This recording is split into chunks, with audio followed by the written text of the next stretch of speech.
একটি সংবাদ সম্মেলন করলেন জাতীয় প্রেস ক্লাব। আবার জাতীয় প্রেস ক্লাবের সামনে আমরা দেখলাম বিশাল একটি মানববন্ধন। প্রত্যেকেই আলাদা আলাদা স্লোগান দিয়ে ফেস্টুন ধরেছেন, ব্যানার ধরেছেন। মূলত এই সমস্যাটা মাননীয় প্রধানমন্ত্রীর কাছে আপনারা কিভাবে দাবি করছেন, সেই ভাবটা একটু বলুন। কি চাচ্ছেন? আপনার নাম পরিচয় দেব। আমি ফাহিম মাসুর, আমি একজন উদ্যোক্তা। অনেকের মতো আমারও বেশ কিছু সঞ্চয় এই 5টা লিজিং কোম্পানির মধ্যে একটিতে আটকে আছে 8-9 বছর ধরে। দেখেন, আমাদের মতো সব মিলিয়ে প্রায় 12,000 সঞ্চয়কারীর সারা জীবনের সঞ্চয় প্রায় 5,000 কোটি টাকার বেশি আটকে আছে এই লিজিং কোম্পানিগুলোতে বছরের পর বছর।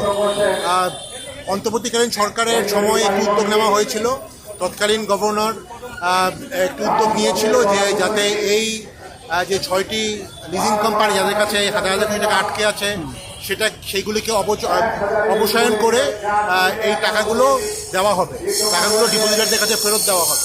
তো আমরা দেখলাম যে নতুন সরকার দায়িত্ব নেওয়ার পরে বিভিন্ন কারণে এটা থমকে আছে এবং বাংলাদেশ ব্যাংক বলেছে যে তারা যদি সরকার থেকে অর্থ মন্ত্রণালয় থেকে যদি যথেষ্ট বরাদ্দ পায়, তারা প্রায় 5,000 কোটি টাকার মতো বরাদ্দ চেয়েছে, তারা যদি বরাদ্দ পায় তাহলে এই ডিপোজিটারদের টাকা খুব শীঘ্রই দেওয়া সম্ভব হবে।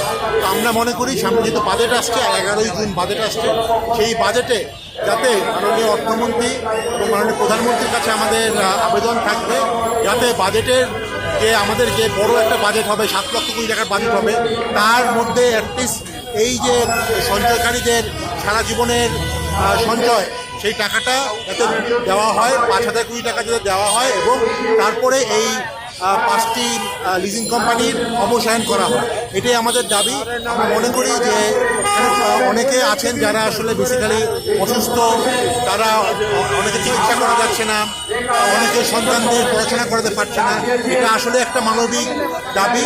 আমি মনে করি যে এই ব্যাপারে সরকার শুভ দৃষ্টি দিবে এবং এই যে সমস্যা যেটা প্রায় 7-8 বছর ধরে চলছে, এটাকে পার্মানেন্টলি এটার এক ধরনের সলিউশন সরকার করবে।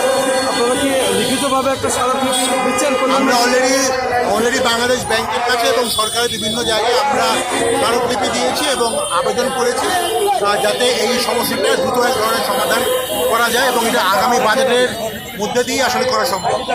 অনেক অনেক ধন্যবাদ আপনাকে। শুধু দর্শক, আমরা শুনলাম আসলে লিজিং কোম্পানিগুলো কী ধরনের হয়রানির শিকার হচ্ছে, সেটাই উনি তুলে ধরলেন। আমি সেটাই দেখানোর চেষ্টা করলাম। জাতীয় প্রেস ক্লাবের সামনে আমি মাসুদুজ্জামান।